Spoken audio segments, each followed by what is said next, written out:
Yeah, welcome to Academy of Tone with Thommy Rosenkranz. It's Academy of Tone 295. I forgot about it.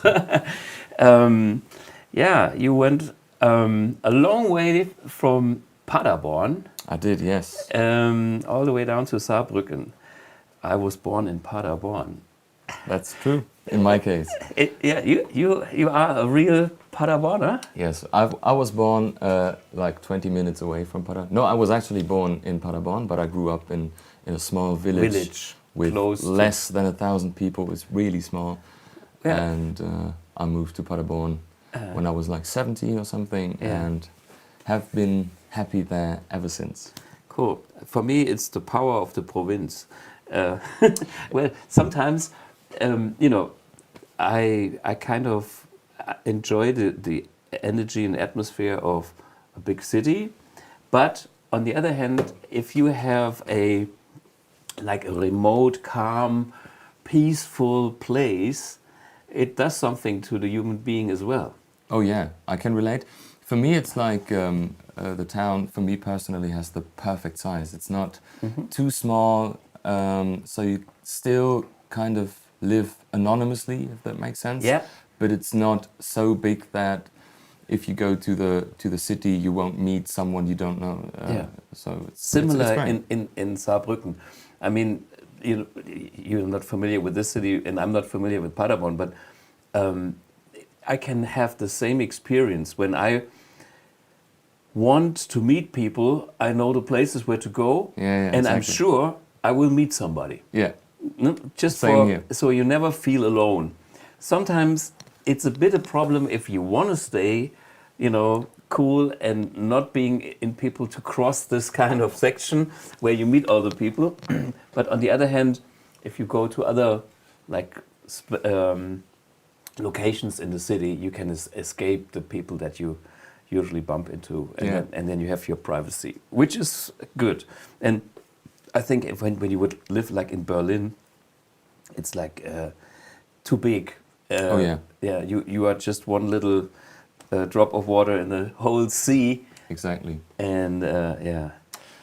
I have many friends that moved to either Berlin or Hamburg, just big music cities also. Yeah. And I was wondering if I thought about it for a second if I'd be the person to go there as well, but I can't imagine myself being there. It's just not my cup of tea. Which is, I mean, I like to go there for vacation, concerts, gigs, whatever, but... Yeah, not to live there. Exactly. Yeah.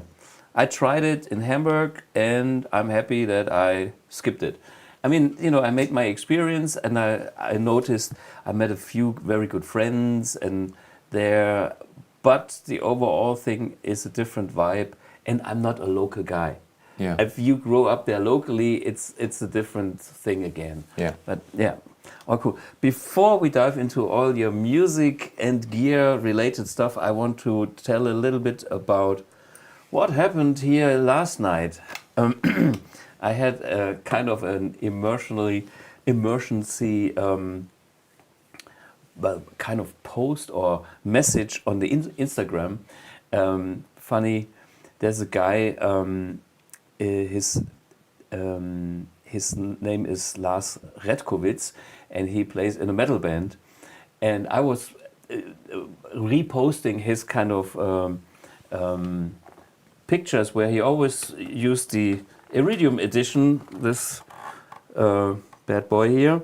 And so he had sent me a message on Instagram like, oh fuck Thomas, I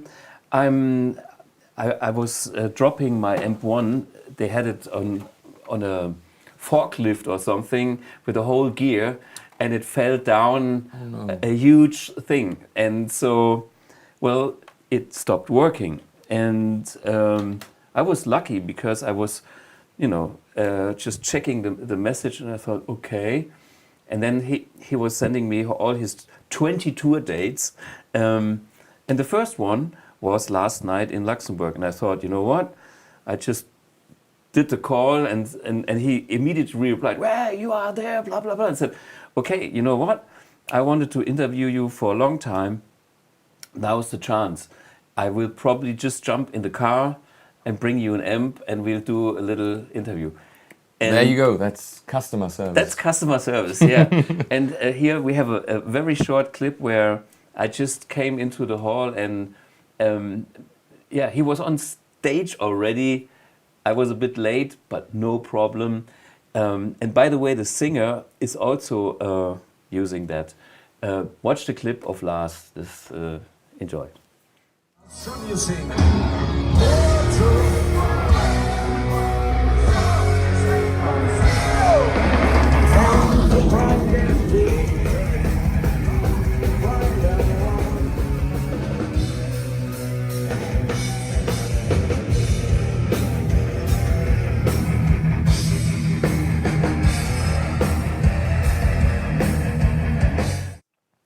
Yeah, so this was Lars.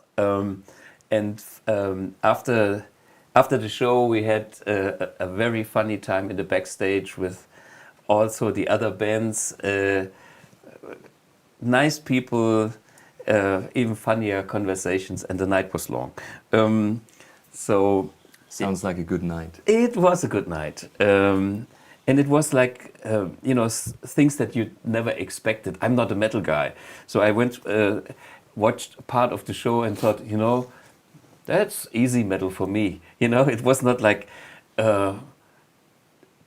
dark and heavy on my soul. It was fun and positive energy. So I can handle that nicely. And also the people from the other bands, they were very nice. Okay. Yeah, and then I found out that the singer was from the Nuremberg area, and he reminded me, do you remember 20 years ago we played together? And I thought, oh. And then he was dropping some names, and then the whole kind of network came together again. And so many coincidences. So that's the good thing about the music business. Everybody knows somebody that knows somebody, and you played with them. Okay. The other topic these days is preparation for NAMM show. Oh, tons of things are going on, but I want to show you guys what we are doing this year. There's a BluGuitar booth at 5810, and yeah, this is the beautiful NAMM show in sunny California, and this is the floor plan with 58 810. It's our booth between, what is it, Hall C and D, I guess, on the corner, on one of the aisles, which is a very good location. And we have neighbors, Trevor Wilkinson, which is good, so we can talk guitars. By the way, this guitar here uses Trevor Wilkinson bridge. And the guitar I was just playing is a brand new BluGuitar that has been put together by Andreas Klopman. And Klopman pickups, you know as well. We share the same Airbnb. So I booked Airbnb for BluGuitar, Klopman, and Nick Huber, and all the employees. So we are a huge family. Wow. You know, Disneyland, cheap, so we save money, but we have a good party.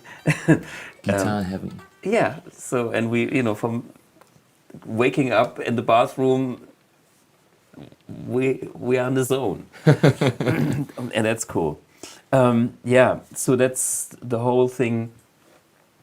Next week is NAMM. Everything needs to be organized, and after the live stream, we are going to the company because Julian is busy to fix some bugs, and we never stop before NAMM. And I want to test the AMP1. Yeah, it's there. Yeah, you can check it out there. Yeah. Okay, so talking about Tommy is quite interesting. So you are a young German, well, young, I considerably my age, you are young. And I think what I like about your style and tone is it's like a mature tone, and it's not the metal guys, which would be the usual thing to do at your age, you know? Could be, yeah. Yeah, the most of the metal guys that I know, they have that.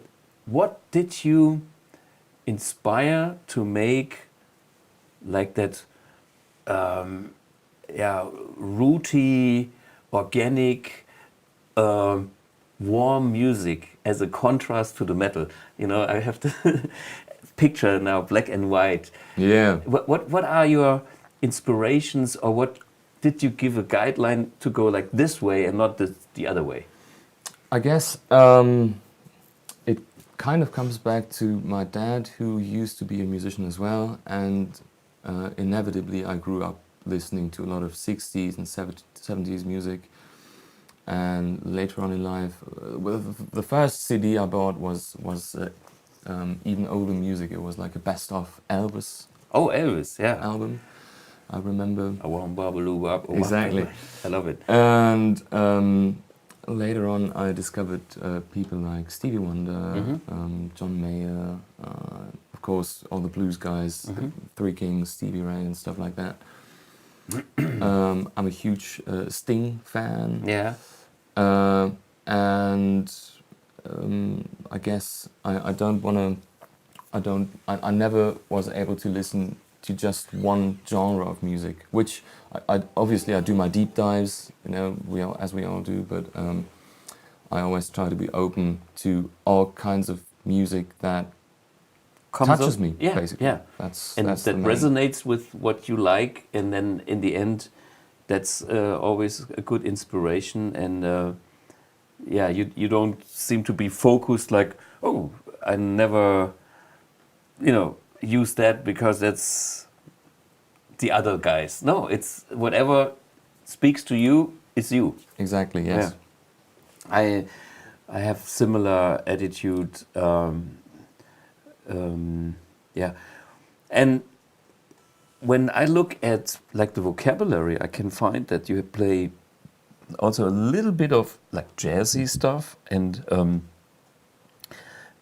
spiced up modes in a way. You know, there's the one or the other like uneven chord, like not Spicy. a spicy chord, yeah, with some. What did you play, dear? Oh, it was this one.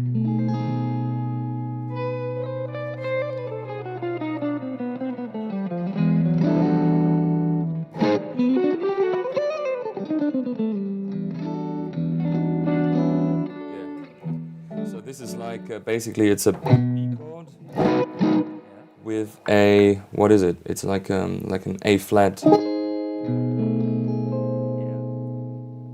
you can feel there's a lot of tension. Of course. With some nice release. Oh, no talking and playing at the same time. I forgot. Well, so B chord. A lot of tension. Resolving to E. Oh, less tension. Yeah. Well, that happens to all of us. Even myself, after 295 episodes, I sometimes still don't know. Yeah. But yeah, I listened. I had a heavy Tommy Emmanuel phase. Oh my God! Some years ago, and he, has some jazz influences as well, obviously. While you had the Tommy phase, are you more interested, or have you been more interested in the acoustic side or the electric side? Because most of the people don't know that there is a Tommy electric. Oh, and what a electric guitar player he is. Yeah. Obviously, I listened to a lot of his acoustic stuff. Yeah. But it was just the style and the intention there is when he plays a note. All the great players, regardless of what instrument it is, they play a note or many notes, regardless of what they play, they just mean it. They have like an authority. It's like, here I am, and this is me. And when, I don't know if you've seen him live, you probably did. I played with him. Oh, really? Which was even scary. There you go. Yeah, I can imagine. Well, I played with him as well, a few years ago, and it was like this. Yeah. But it's intimidating.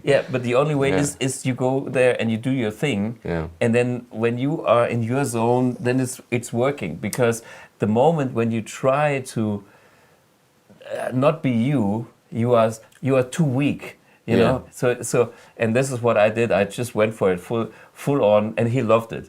And this is how it worked. And yeah. And so but that's how I discovered the spicy stuff the first time, as far as I can remember. Yeah. And then obviously people like Matt Schofield, Robben Ford, people like that.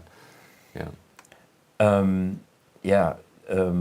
When you talk about Robben Ford, I mean, he's around for decades. Is there a special phase that you prefer?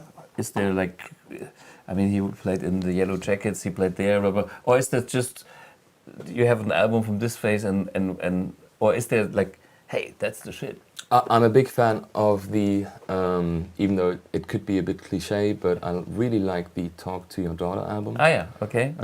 Which is just great, in-your-face guitar tones, and just great arranging, incredibly great playing, and but I listened, what was the one? Mystic Mile is another one I really like. But yeah. Okay. You are composing your own music.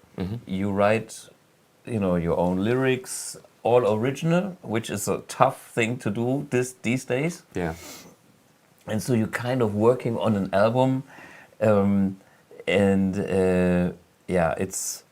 it's not finished, just like my product, which is, I'm working on it. Good things take time, exactly. I would say. But we do have a little clip of a song that you already recorded for that album, or was it? Or maybe it's not recorded yet. That the clip we're about to see is, I think, one from a live gig. Ah, okay. Yeah. Then check it out. Masquerade? For example, yes. Behind my masquerade,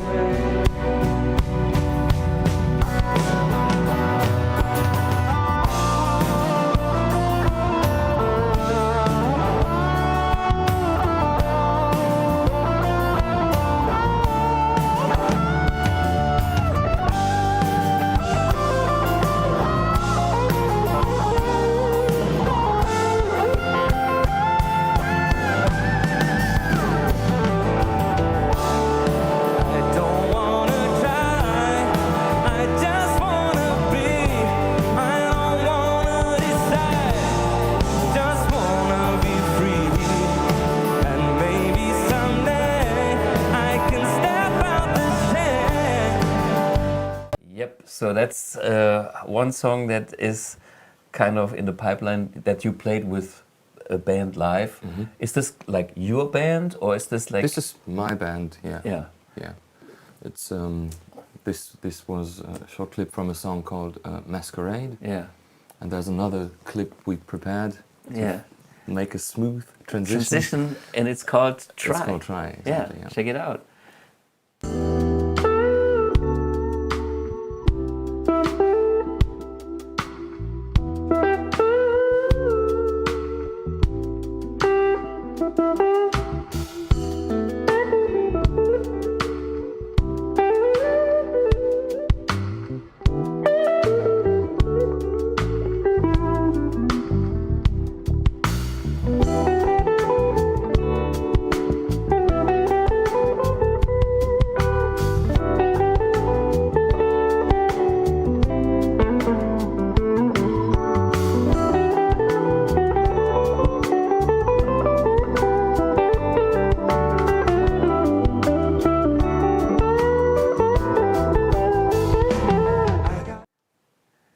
So, I mean, we can hear very organic playing and deep songwriting. I mean, thank you. You know, it's about proper songs and I try.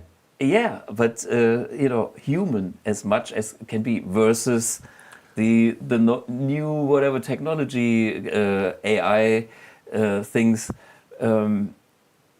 Are you afraid of this in any means? No. No. No. So you... Purely because I think that, like, for me, writing a song is, if you listen to the finished song, it's only the tip of the iceberg. And in a way, once the song is finished and mastered on my hard drive, in a way, it's not interesting for me anymore. Sure. Because the entire process that leads to that finished song, that's what it's all about. That's what it's all about for me. So no AI can do that for me. Yeah. And there is no human intention. Like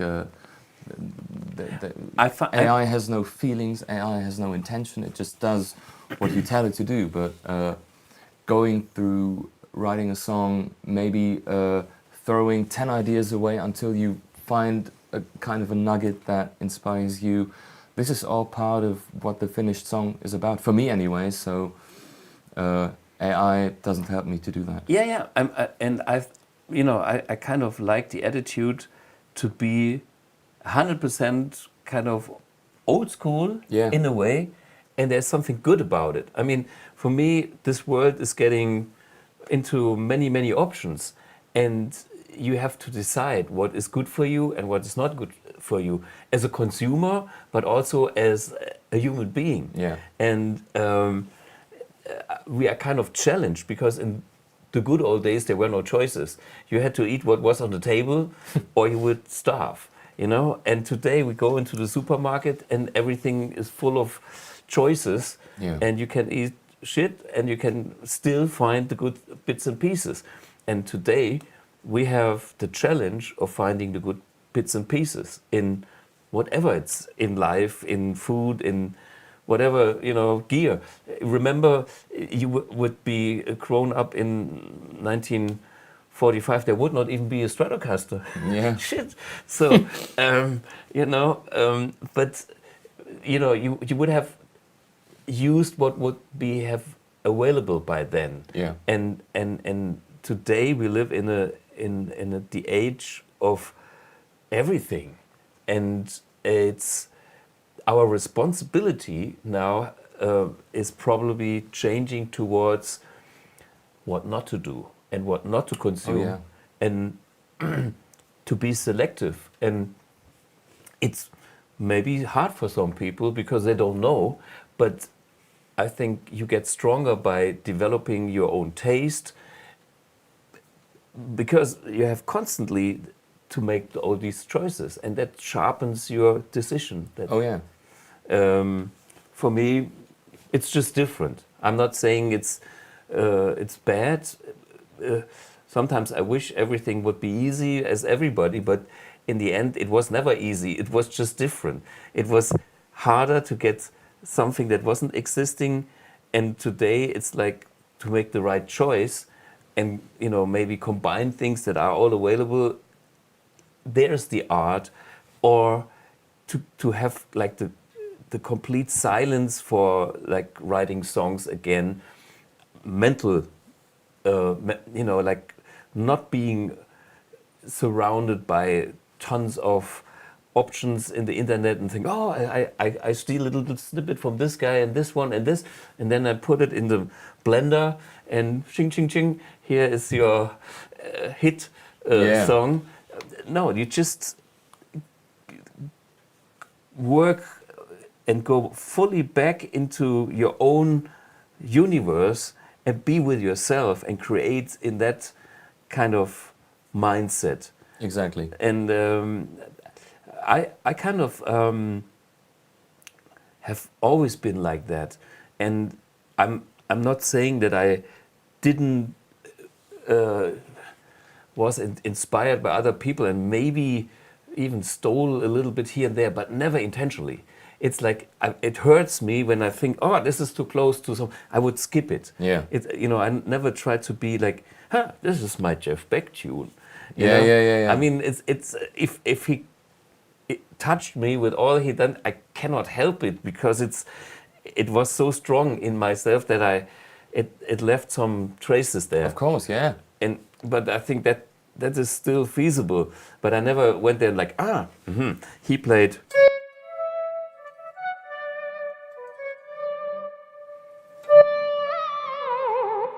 And my song goes like,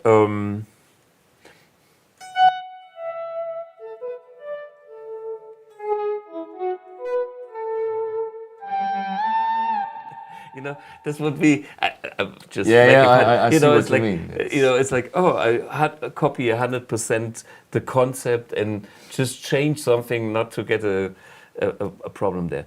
It was never my mindset with music, with anything. I think everybody should bring his own contribution. This is why people like to listen to you, and that makes all the difference. I mean, the inspiration. If you listen to status quo stuff, you can hear Chuck Berry. If you listen to Stevie Ray Vaughan, you hear Hendrix, right? I mean, the inspiration. And the blues players. And exactly, yeah. But they have created something unique. It's like Stevie Ray Vaughan. Just for an example, it's a blues. Here, there's more if you want. Oh, thank you.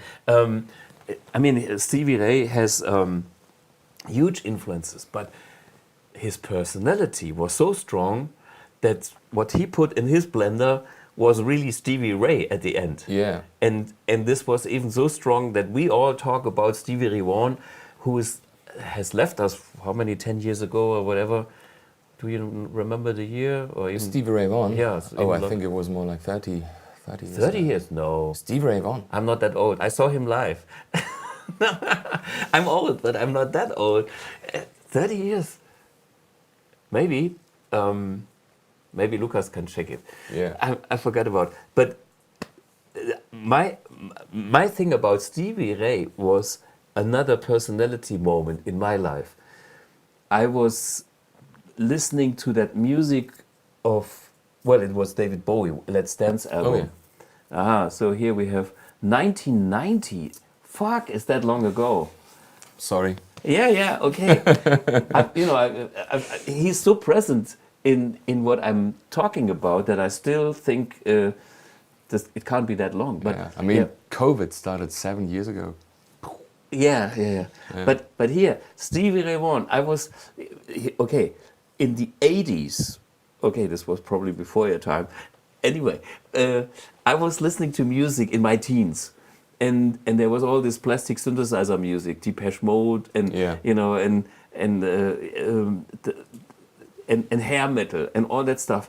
And in that environment, David Bowie with his pop approach, let's dance, these hyper-produced sounds. There was a blues guy, Stevie Ray Vaughan, as the fucking contrast. Genius stroke by David Bowie, because that's a very British thing to me to mix things that usually don't go well together. Oh yeah. You know how produced the song? Yeah, of course. Nile Rodgers. Nile Rodgers of Yeah. Chic, you know. And I think everybody in the studio was asking, what am I doing here? You Probably, know? yes. Yeah. But Bowie was, you know, the British kind of guy that says, you know, if it works with the Beatles, they put in some Bach trumpets with synthesizers and some fuzz overdrive and came up with a Revolver album. Yeah. You know, it's like, we make it work. And I think this confidence was also there by David Bowie to say, okay, I need a hippest producer in town, which was Nile Rodgers. And this blues guy there, he was, again, inspired or like affected by or impressed by Stevie Ray Vaughan. This is why he hired him. And then imagine Stevie Ray Vaughan sitting there with a New York disco guy as a producer and a British artist with two eyes that goes, let's turn. And, you know, and then this, what Weird am I doing here? Yeah. And I guess this pure personality, this, I heard two notes. I remember that. It's like it hit me like, fuck, this is was missing. Yeah. Organic guitar. And actually we should thank Stevie Ray Vaughan a lot because he brought back the whole blues organic, or helped to do it. Maybe he wasn't that just by himself alone, but he was a part of changing from plastic music back to wooden music. Yeah. And yeah, that made me feel happy and home. Fuck, he passed away in 1990. And I remember the gig. He played here, Neunkirchen, not far from here, in one of those shabby, not so poshy town halls. And he had a pile of amps. I don't know, because a bunch of Fenders, maybe a Dumble, and a 200 watt Marshall major amp.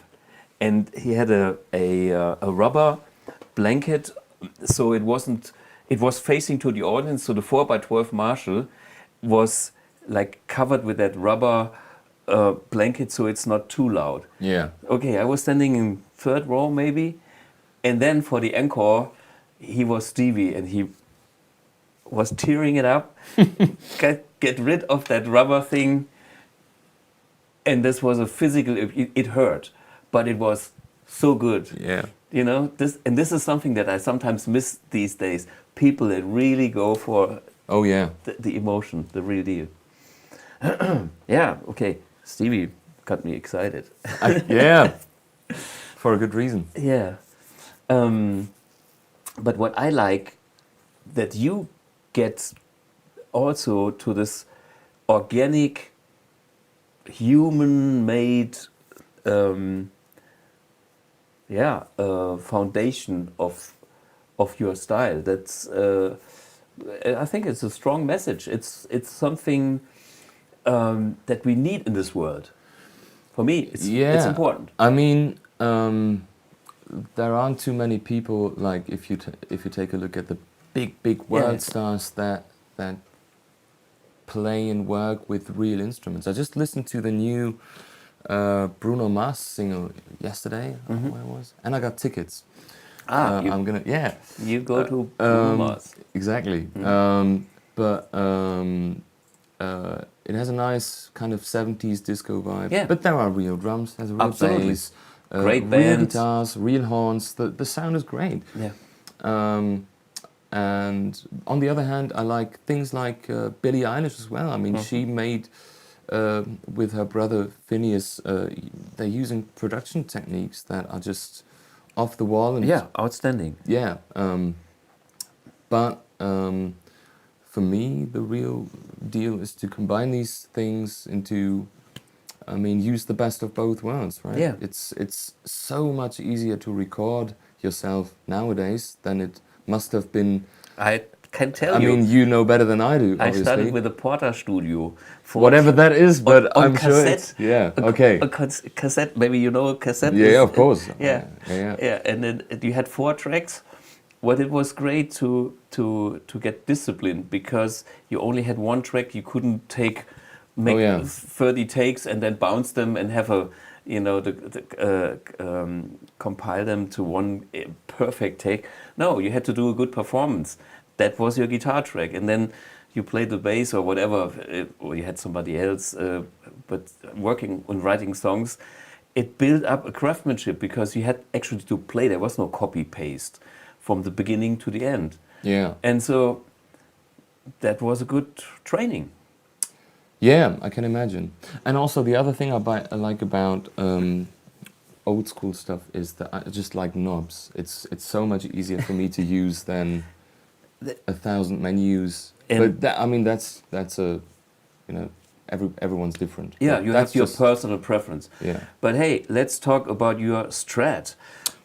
Because you discovered that you love Strats, and you ended up by having a 1963 Stratocaster. Yes. Which is a refin. It is. That you can tell easily, but it's the rest seems to be original, right?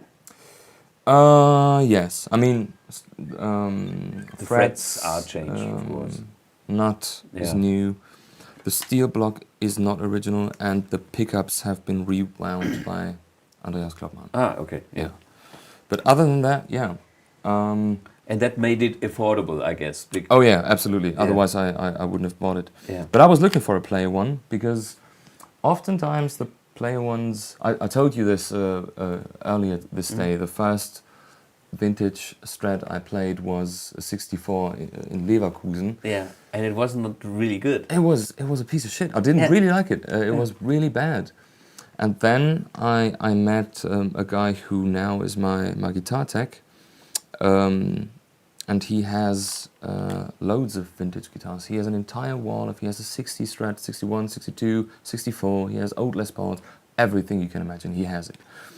And then I tried his guitars, and then I understood what the vintage hype was all about. Yeah. And then, when the little man is awake in your head and says, I need it. Yeah. And that was 6, 7, 8 years ago. And then I started looking for ones that were interesting and affordable, more or less. Yeah.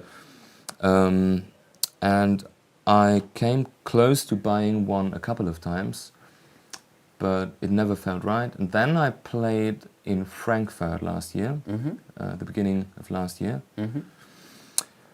And when I arrived in Frankfurt, I thought, hang on, I'm in Frankfurt, Guitar Point. Yeah. And so I checked the website, I found this one, and that was a Friday. And then I saw, okay, they're closed on Saturdays, so I can't test it. So I went back to Paderborn. On Monday I called them, I said, please keep this, I want to test it.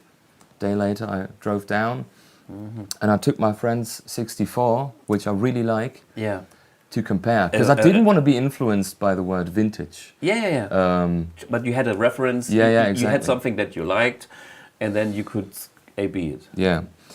And so, long story short, I went in, I took the guitar, I tried it just acoustically, and how it felt and stuff, and I didn't even take the 64 one out of its case because I immediately fell in love with it. With this guitar. And then I knew, okay, this guitar won't stay here. I'm going to take this with me. Yeah. And then you had the next problem, where's the money? But it I was... still am, exactly. But I mean, this is like a once in a lifetime thing, I think. Yeah. And I'm happy about I didn't regret it ever since. And you also have made a few changes for you as a player. Yeah, so, quite a few actually. Yeah, so the frets are jumbo frets, right? Yeah, they're the biggest fret wire I could find.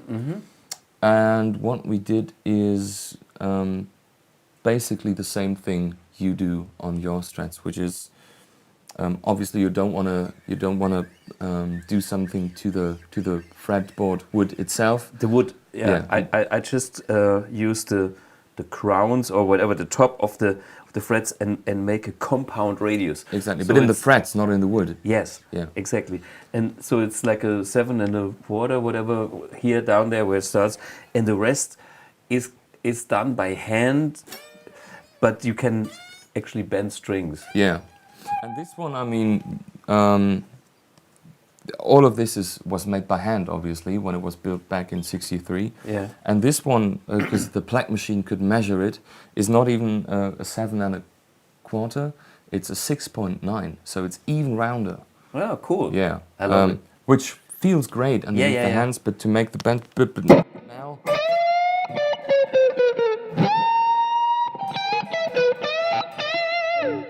No, there is no buzz. It works just fine. Mm-hmm. So that's one thing we did. Obviously a new nut as well. Mm-hmm. I'm very sensitive about the string height and for tuning.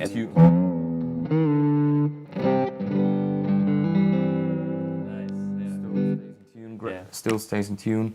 I had to change this again because of tuning. Yeah, string tree. Exactly. Mm-hmm. We put some copper foil underneath, just grounding. Have a bit more. Or the originals, they have what's it called, the aluminium shielding plate. Oh yeah, you mean this thing? Yeah, and you have the shielding plate plus copper foil. Exactly. Yeah. Yeah. The pickups, they had to be rewound because they weren't, and I was afraid that they lose the quality. Yeah. Yeah, but Andreas knows his. Yeah. It was even better. I was shocked. Yeah. And we paid very, very close attention to the pot values. Yep. I'm very sensitive about that. Mm-hmm. We put a treble bleed. Mm-hmm.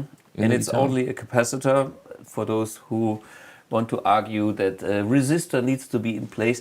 It's a matter of taste. Exactly. But I think maybe what is a treble bleed doing for you? Why did you wanted that change? Like initially or with this one? Yeah, I mean both. I mean it generally and what does it?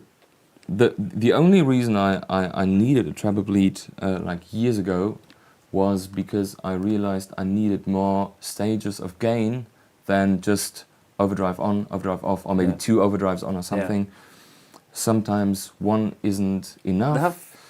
2 is too much, and so I talked to a friend. That was like ages ago, and he was like, "Well, just turn your guitar down." Yeah. And that made sense to me. And then I did it, and all the treble was gone. And initially, I thought my guitar was broken. I thought it was damaged. There's something wrong with the electronics. Until I later found out that that's normal. It's supposed to be like that, but you can work against that with a treble bleed circuit, which just retains the top end if you roll down the volume. The volume, and there are, again, we paid really close attention to the measurements of that circuit. I can't tell you anything about that. It's very simple. Which values exactly we used, but it's it's just how I like it. The second tone knob is connected to the bridge pickup. So this is for those two. Ah, okay. This is for it's kind of yeah. And the tremolo is blocked, and I put a piece of cloth in here to keep these quiet. So it's funny. I have the opposite because mine are ringing, and you can hear. Yeah. Exactly. Yeah, it's that's a matter of taste. And we've tried each other's Strats earlier, and both are great. But this is, by the way, not the real one. The real one is here. This is, by the way, this is a. I just got this morning from Andreas Klopman. He does the replica, and I just play it in. Has a treble bleed.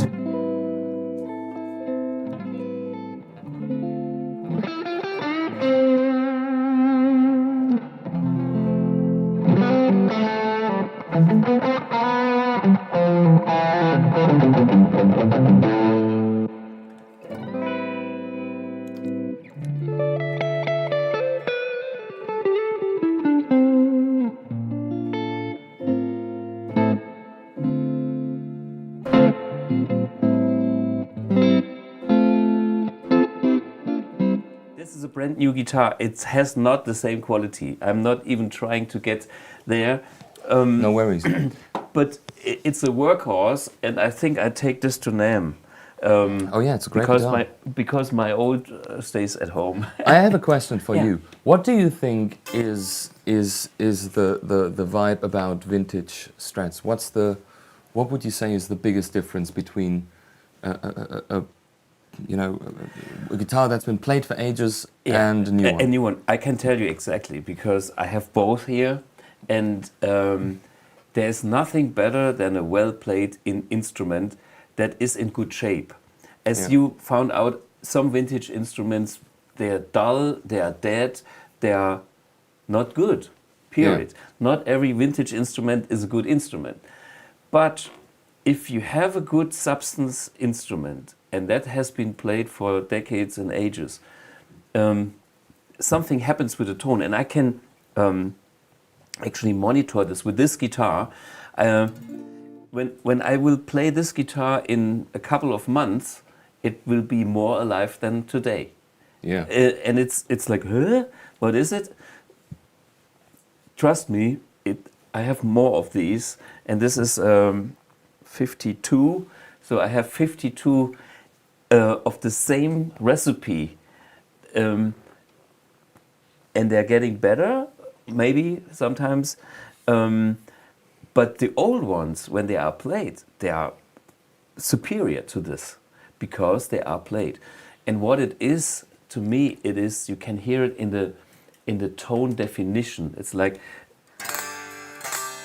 there's some shring already, but the wood factor, I would say, is not that present yet.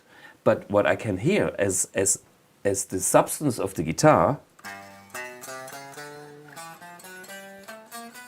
there's a very defined tone. It's just not as big as it will be in years. Yeah. So, hey, it's my spare guitar, so I cannot do wild things. And, it comes on the plane and I will unscrew the neck and everything. So it's a workhorse and will do the job. And the thing is, I got my treble.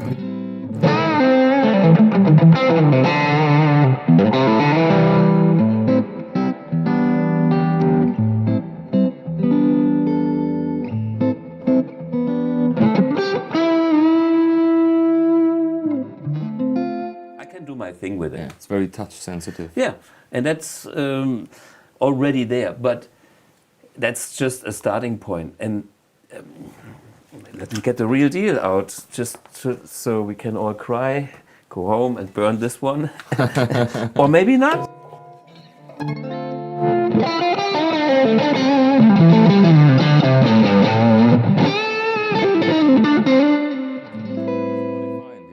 Yeah, this is. Anything I want, because I own this guitar for so many years, and the setup, everything is maxed out for what I do. So it doesn't get any better than this guitar for me. If you would play that guitar, you would put on whatever, a different set of strings, you would set up the tremolo different, and blah blah blah. Even though I really like it the way, I've played it like an hour ago, and it's a great guitar, man. I'm a bit jealous. Play yours, and it will be even greater. The more you play guitar, the better it is. Yeah. Okay. So this is like your main electric. Sometimes you play Gibsons or what? Yeah, I, as we all do, I have a couple of guitars. Yes. Toys. Toys, exactly. But this has been for a year like my main guitar, and it's. I mean, the Strat is more flexible than a Les Paul for sure. I mean, it's easier to make a Strat sound like a Gibson than the other way around, I think. Yeah, I totally agree. I just have implemented make my Strat sound like a Les Paul booster in the AMP1, which is handmade, and not here, it's in the office. Because the Strat has it's easier to add something than to take something away without losing the character. That's something that I found. You know, it's like try to get a Strat sound out of a Les Paul, hard, but try to get a Les Paul sound out of a Strat, easier. Yeah. Yeah. So, and you are using that as a workhorse in any situation. So, Pretty much, yes. Besides your own music, you also are a sideman with a bunch of famous artists here in Germany touring, or yeah. So we are talking. What artists are we talking about? I play guitar for Isak. Isak is the singer who went to the Eurovision Song Contest last year, or like 24, I should say. It's 26 now. Yeah. And we're touring with him. And there is a rap artist called FR, or Fabian Römer, who doesn't tour as much as he used to some years ago, but he's very well known in the rap scene, and we just did a tour last year in November, as we did with Isak, who I couldn't fully play because I got really sick in the middle of it. Oh, but it happens. Yeah. But yeah, I used this mainly with Isak. I played a different guitar for the Fabian Römer shows. But, it was a Gibson, was it? A Gibson. 335? Yeah, yeah. Which is We have a little clip. Maybe you can see. Yeah. We can see.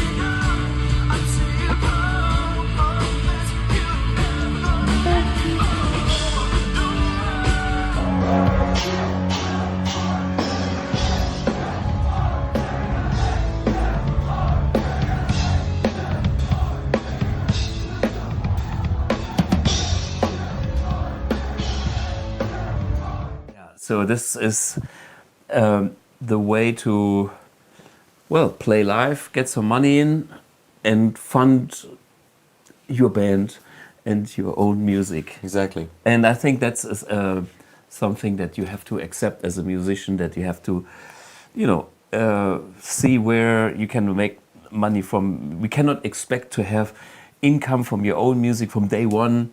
You know, that's too much. Oh yeah, it just costs a lot of money basically. Yeah. But it's great to play with other artists. I also do cover music, obviously, which is great as well. Sure. I mean, it's just, and you know, teach a bit of everything, which is great because you don't just do the same thing day in, day out. It's I was at this concert last night, and these guys, they were on a 20 days show tour, and they came from a tour that was probably another 15 days. Way too much for me. I mean, it's like there's nothing wrong about having a great concert, but do you want to play 30 or 35 concerts in a row without being home? Yeah, It's like it happens. It happens. Okay, when you're younger, you do that, but the older you get, it's not your kind of thing. Okay. By the way, so we heard my Strats here and how much this can actually.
very cool.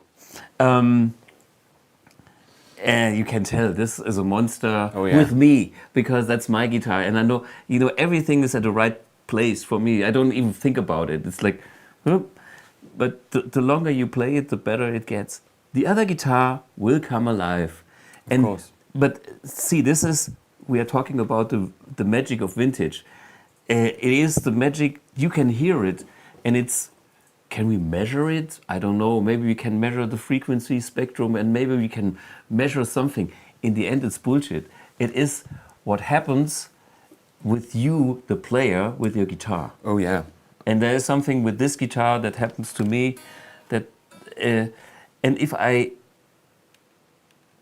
it's because I play that guitar so long, and it's also a good vintage instrument. It is. Period. A friend of mine has a guitar that looks just like this one, but it's a reissue. Yeah. A custom shop, and he's been playing that very guitar for like 15 years straight, like every gig. Mm-hmm. And it feels like a vintage instrument. I couldn't tell the difference simply because it has, done so many over gigs. 1,000 gigs probably, Yeah. which is insane. Yeah. So it can be achieved. Yeah. But yeah. Cool. When we think about sounds, you also brought your pedalboard. Yes. So fun stuff. Yeah, fun stuff. Maybe we have to start where. How did you hear about the BluGuitar amp, or what you have now?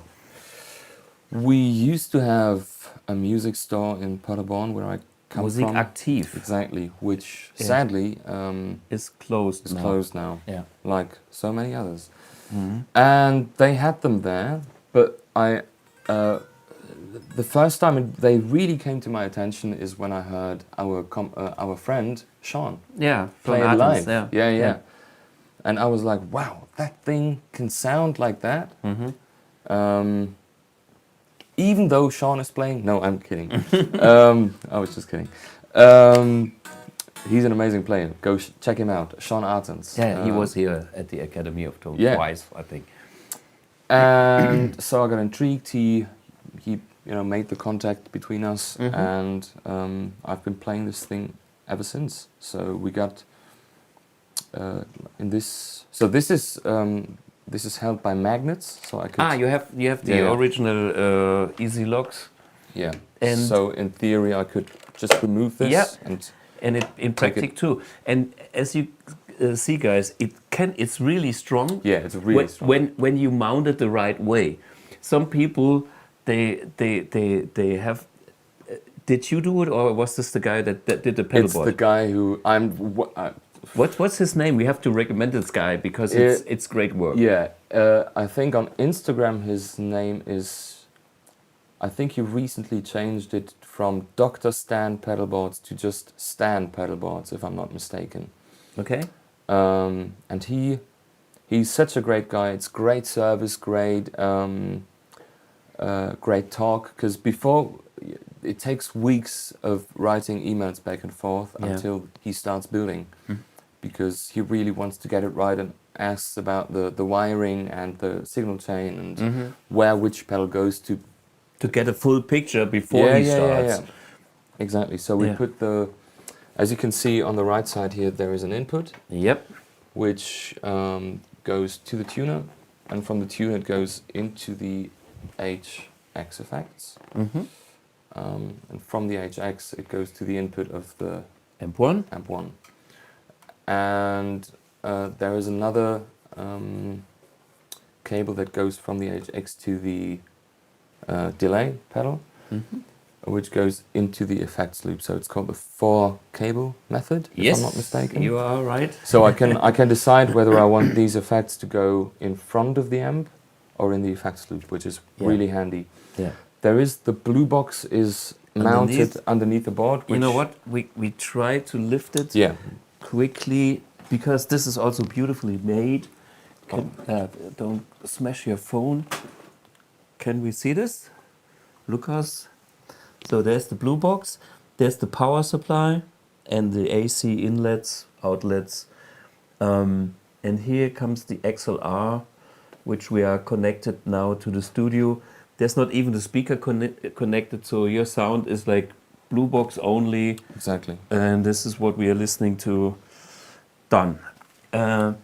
Yeah, and I have to admit, I really like the way it's it's built. Yeah, and it's all handmade. I mean, even the boards, he makes it himself, and the Tolex, he puts it on himself. It's a one-man show, but it's done with so much love and passion and craftsmanship. I mean, look how great this looks. And the point is, for me, it works. Yeah. I tried to do this myself, but I failed miserably. Yeah. And this is great. Yeah. And just by the little detail with the magnets, I know that he understands what he's doing, because when it's mounted right, which he did, it is strong. It is very strong, yeah. And okay, are there special presets that, like workhorse presets, or like what is your main tones? Yeah. So this thing, this whole HX effects thing, it's called bread and butter. It could do way much more than I will ever understand. But it has great sounds, and when I can, I will just use the AMP1 with this delay. So this is like my main tone. There's just a touch of reverb, and this one repeat kind of a very. If I turn this down, you can. It's a bit more. I stole this trick from Matt Schofield. It's like a bit more than a slapback. Yeah. It's not. It's like Yeah. But combined with the reverb. Two repeat. Yeah.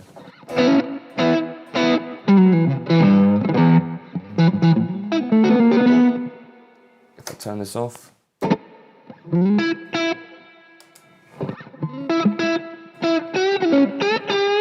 It's not much, but it just kind of gives a little depth. It's a bit gluey kind of. Yeah. And there's a dimension opening up, just a touch of a roomy vibe. Yeah. And is like, if you put this through a big PA, you wouldn't even notice it's on until I turn it off. Then But these are great effects because it's not about showing the effect. It's supporting the tone. Yeah. And I don't think about this or the reverb as an effect in itself. And if I don't have to, I won't use this. But oftentimes, when you need it, special, exactly. That's why I have it. And I mean, there is some nice ambience reverbs like.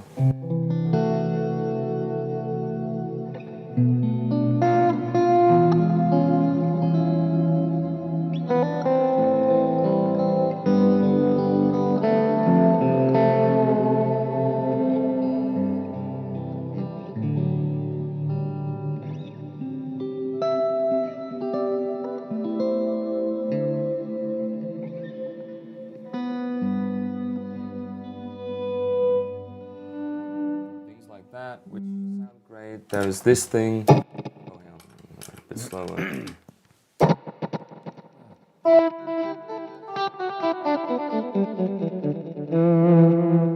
Obviously, the classic phaser.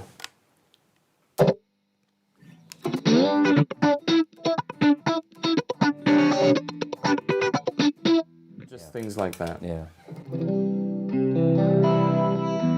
All of them sound great.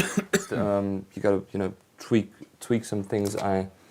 With Isak, I have this. Where is it? There we go.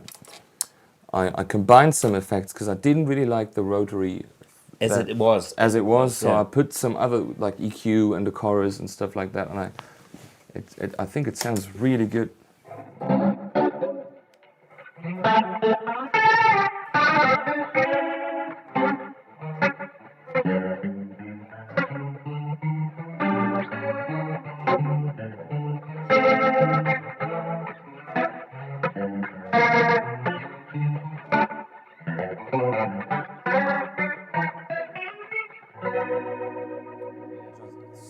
sounds great. So this is really handy when you need special effects, in the true sense of the word. But I don't use any other overdrives other than what's in here, because I don't need more, to be honest. Yeah. If I need something like a fuzz or something, this is good enough for the moment you need it. But yeah, I see the point. You could have a collection, but then it's getting bigger and bigger, and then you only need it once, you know. And if it's not essential on your pedal board, then why have it at 90% of the gigs when you don't even use it? Exactly. Yeah. And this is really handy. I mean, if because of whatever reason this happens to fall down a forklift or whatever, I could still use this as a backup with, I have a little backup. Survival kit, all good, sure. And the other way around as well. This thing goes down, at least I have reverb and delay left, you know. I tell you, you can play with an AMP1 without any effects. Oh yeah, anything. I do sometimes. Yeah, I had this when my AMP-X prototype was... I left it at another place, and I had nothing, no effects. Guess what? Guitar with no effects can also be beautiful. It's a challenge. Oh yeah. But it's cool, yeah. And yeah, I mean, this is really expressive, especially because of the treble bleed I talked about. So let's back down again. There we go. I mean, this is on 2.5 or 3 now, and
Country licks. yeah.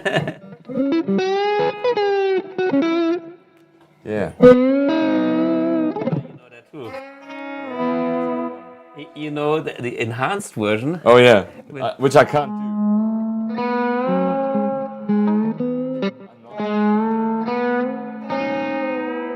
Something like that, yeah. I cannot do it. It's, I recently discovered this one. I think I saw it on Instagram or something, which I thought was really cool. If you start in like in C, you go like. So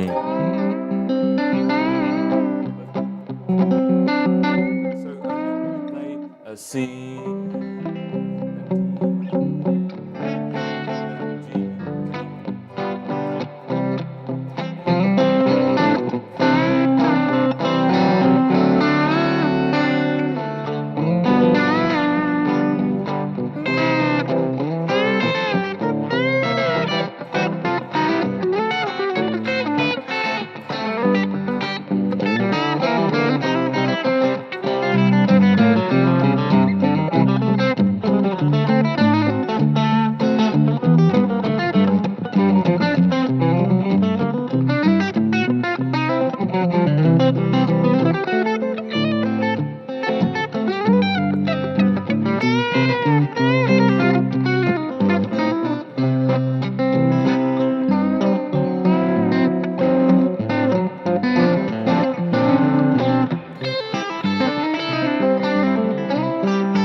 Okay. Yeah. Yeah. Well, welcome, cowboys. Howdy. Howdy. Yeah. Yeah. Pedal. Where were we? Yeah. Amazing. There's one thing that I wanted to show you.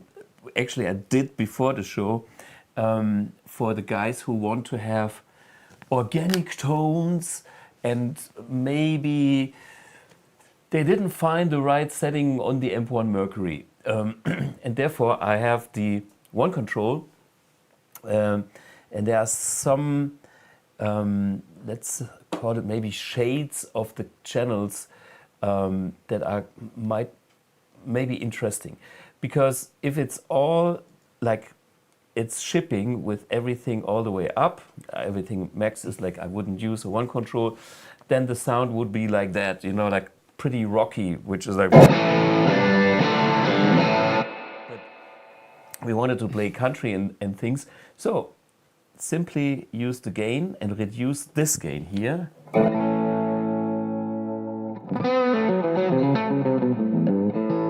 Now it's kind of a little bit maybe too dull, so I reduce the gain here, which has a treble bleed, and give it a little bit more here. Yeah, so now I can balance out the amount of wood and gain and treble. And that's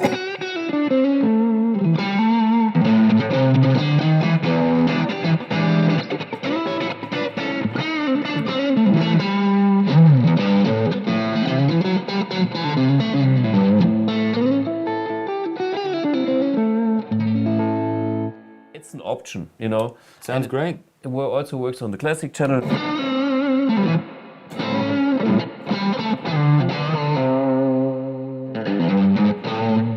Yeah.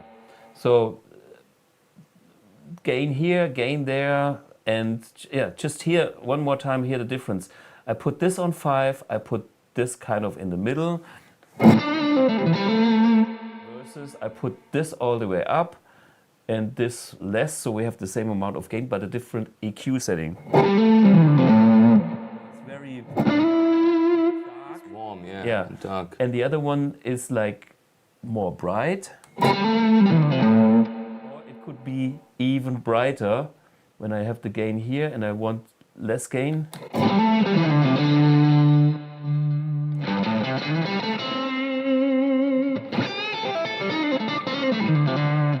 Extreme. So I just want to show that you have to find a sweet spot for your guitar. Yeah. And whatever, if you have like very dull pickups, you need more of that treble. And if you have a guitar that has already a nice high end, then you can use it the other way around. Okay. Sounds great. Yeah. Yeah, and the same is like also with clean sounds. It can be a nice thing too. Do we have questions in Paderborn in the house? Yeah, and I see Carsten Göke, who actually Oh, there he is. Yeah, he has another Paderborner. Yeah, he should visit me one day. As you probably know, today is one of my busiest days because the days before NAMM are always crazy. When will you fly over to? My train leaves at 5 something and Saturday morning. Wow. So I mean, What, I can't even. Oh, it's today's Wednesday. Okay. Yeah. Obviously, because it's Academy of Tone. Yeah, Wednesday. The thing is, there are still so many little preparations that need to be done, and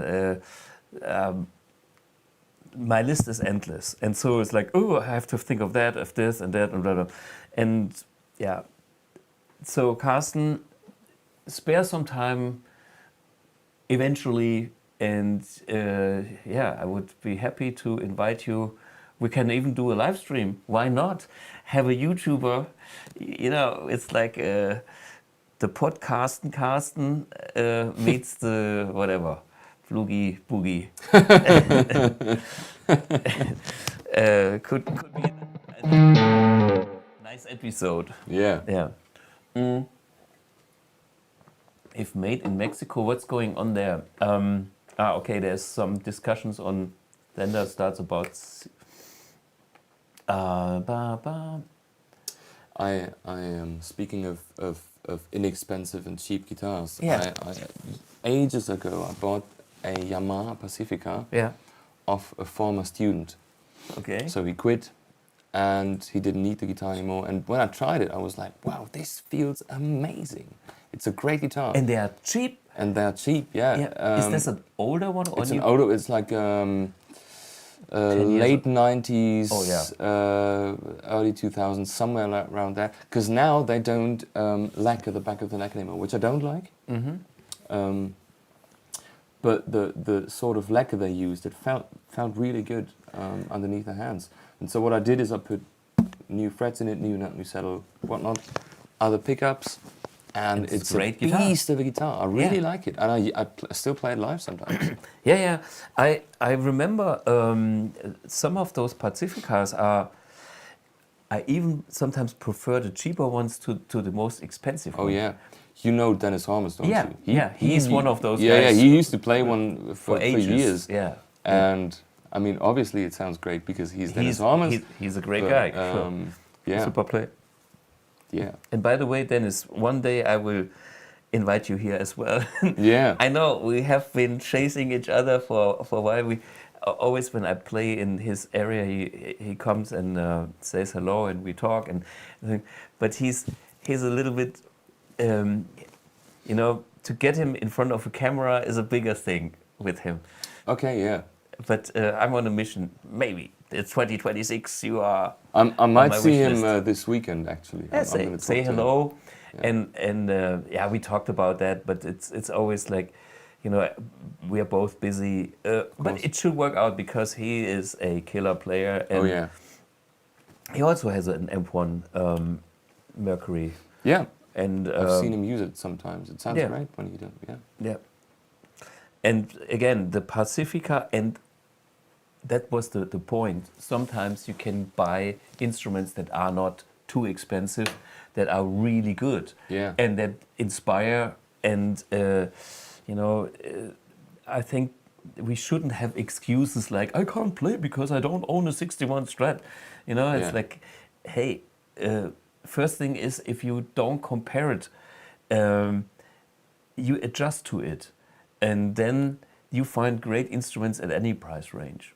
Oh yeah, absolutely. So that there is no excuse. Just play your vintage Strat and it gets better, or play your Pacifica and it gets better. Better than your vintage Strat if you have a lousy one. Yeah. So when I have a question for you.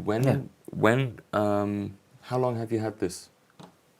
That's not the question, by the way. That's just a precursor. Yeah, I bought it when I was 17, in last century. Okay. Wow. Before.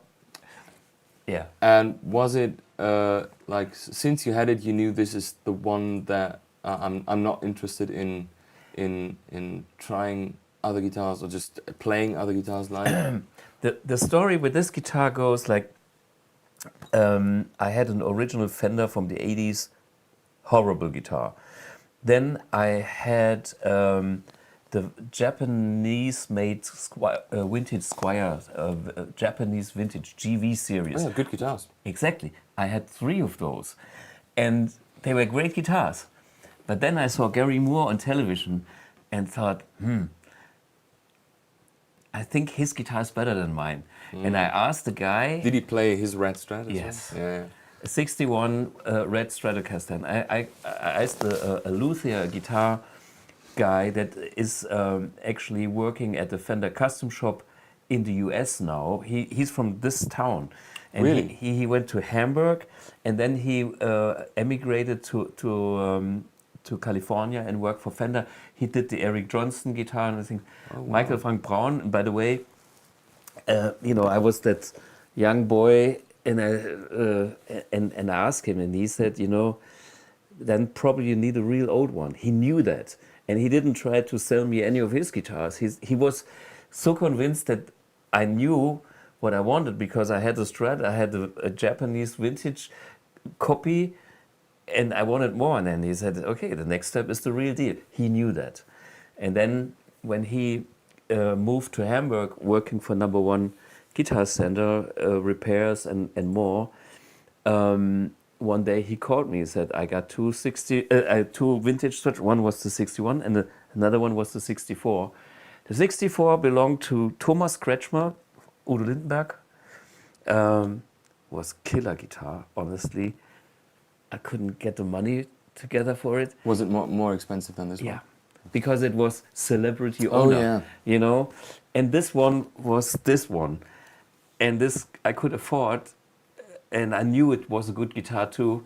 So I bought this one and I became the guy with the 61 Strat ever since. And why should I have another one? It's bullshit. Then I'm torn. It's like I have one, I do everything with it, and this is why it's I keep it alive. Oh yeah. And you can feel it when, you guys can only listen to what I say about the instrument, but it feels great. And you can feel that not only can you see it, but you can feel that it has been played. Yeah. This guitar has hours, mileage. Watch anything with me and it's this guitar. But this is basically it's a message to everybody. Have your main guitar and play it. There will be something about it that makes you guys connecting better. I could play your guitar, but it's your guitar. And do it, by the way. See how it's. Maybe we can switch even. Yeah, sure. Here, you can play my rig and this guitar, and. Oh. Huh? Cable for this. There we go. Oh, yeah, that's nothing.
See, Sounds great. It sounds great either way, but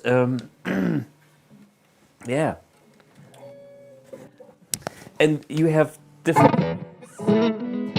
I can still do my thing because I know how to play the Strat, but it's like, oh, okay, now.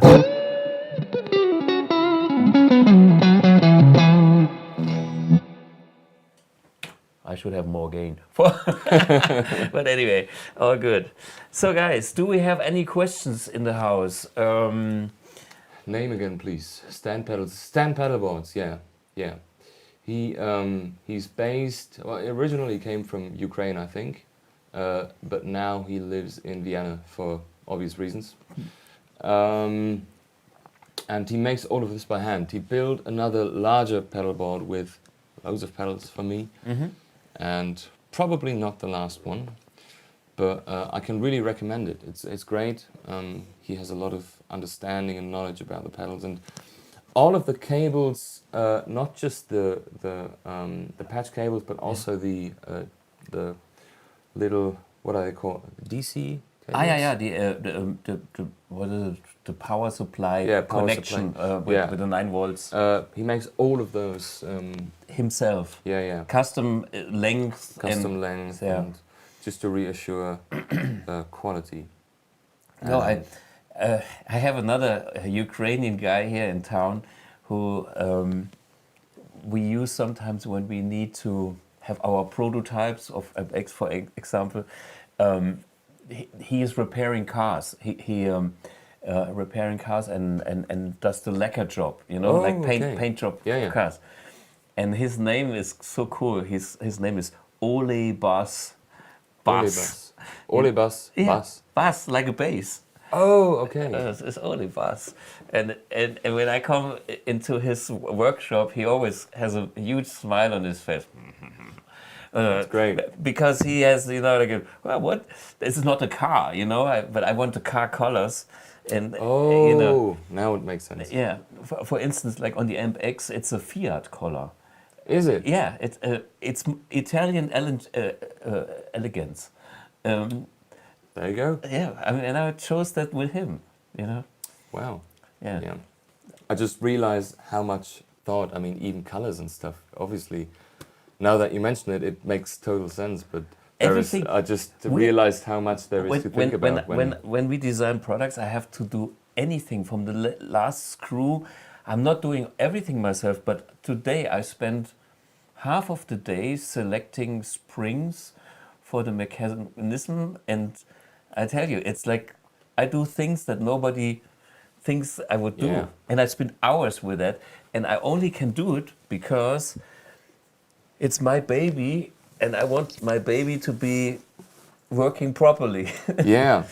By the way, I have a great anecdote about this amp, because I played in Rügen, way up north, last year, in 24, and we played there outside, right next to the ocean. Oh yeah, where the sea sand is coming. In December, and it was so windy. Okay. We played there for an entire week at the Christmas market, Yeah.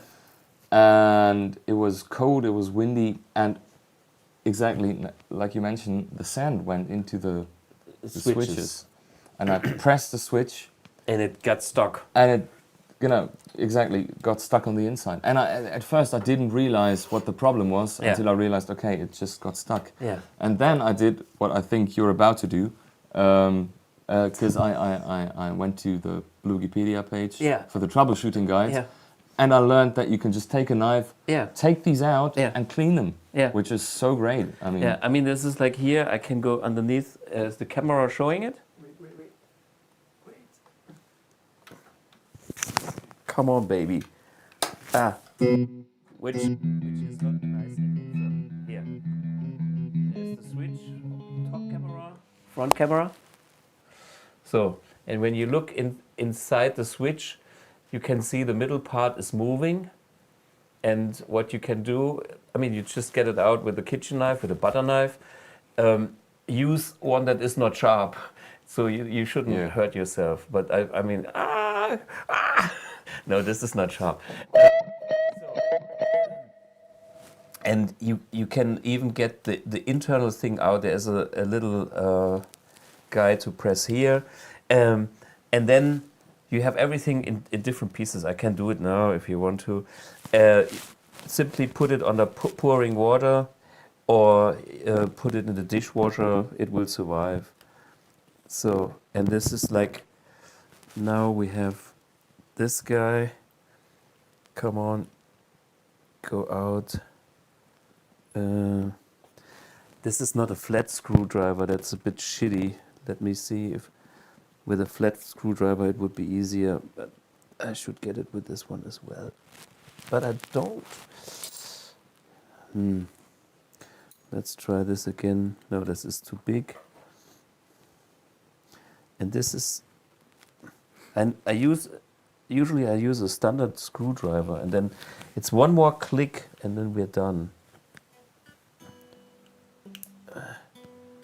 No.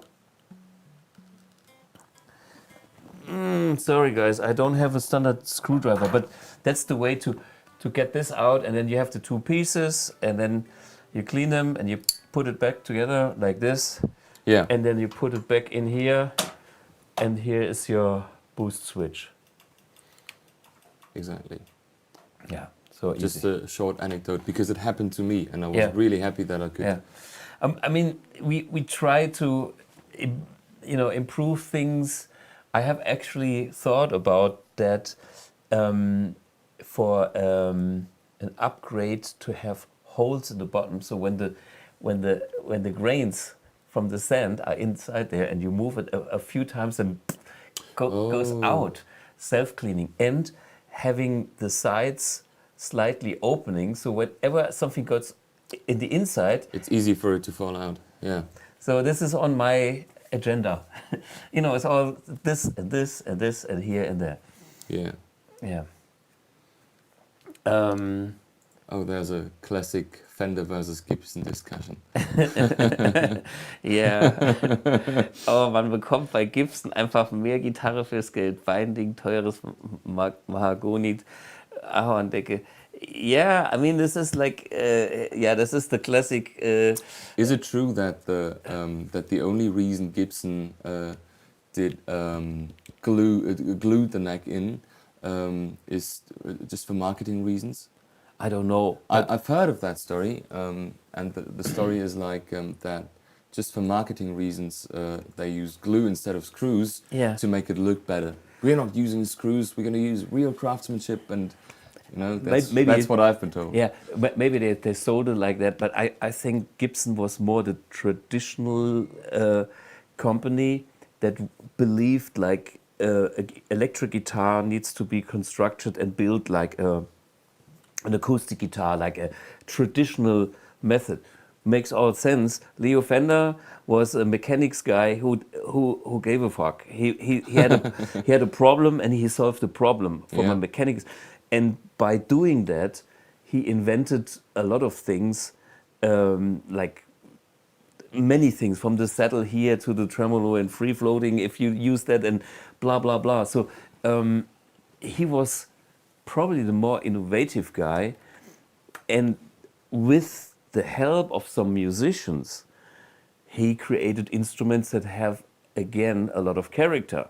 So who is right, who is wrong? In the end, I believe it's a matter of taste. If you are a Gibson guy, you are a Gibson guy. And if you love, your Strat or your Tele or whatever, then that's your choice. And all this, what is better is in the end what you make sound better. Yeah. I mean, it's a matter of taste. I think Gibsons and Fenders, take a Les Paul and a Strat, they couldn't be different from one another, and they work great together. I mean, because they complement each other. That's the word I was looking for.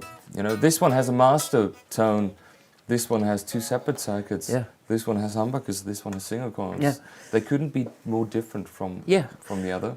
And that's why they complement each other so well. I think. And that's why I love both guitars, because it's inspiring to have a different type of guitar once in a while, and then see what it does to your playing, and then that's and It's the two classics.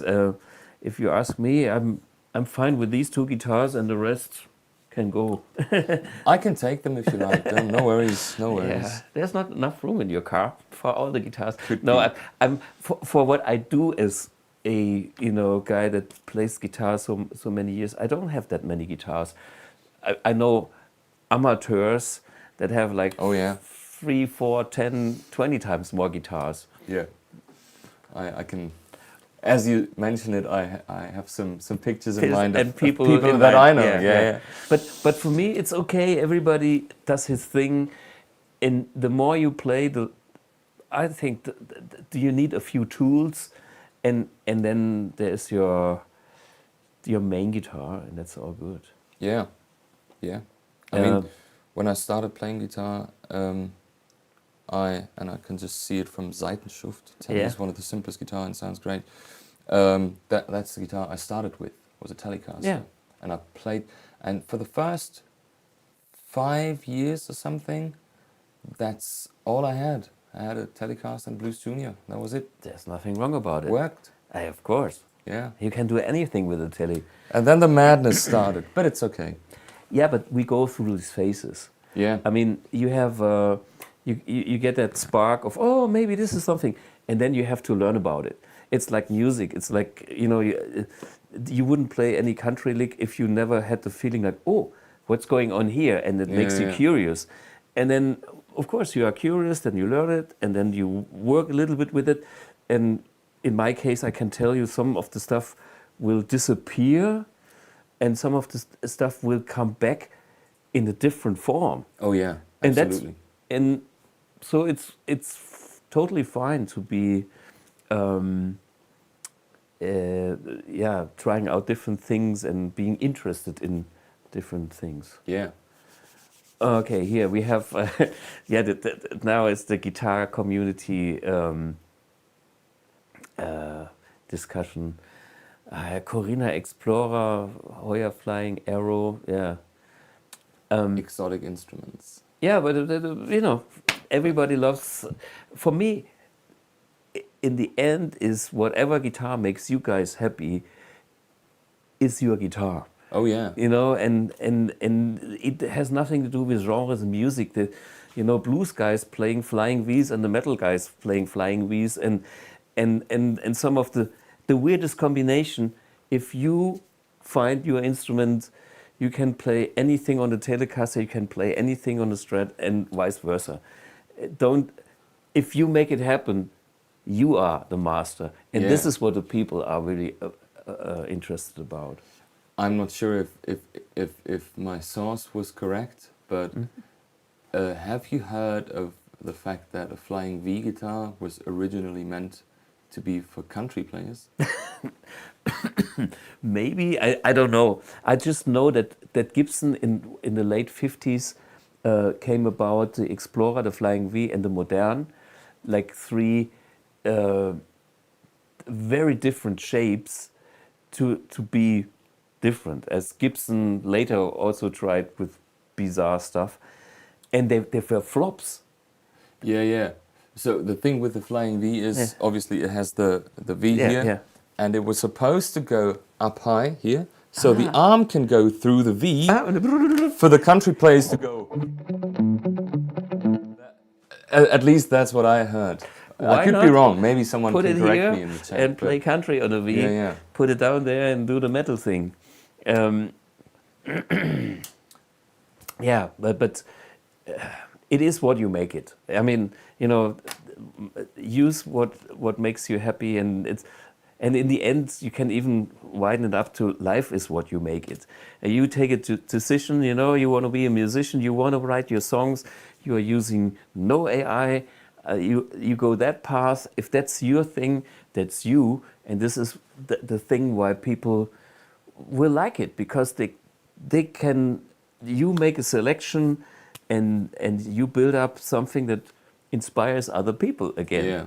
So hey, it's good to have you here as a living, breathing. Thank you so much. Likewise.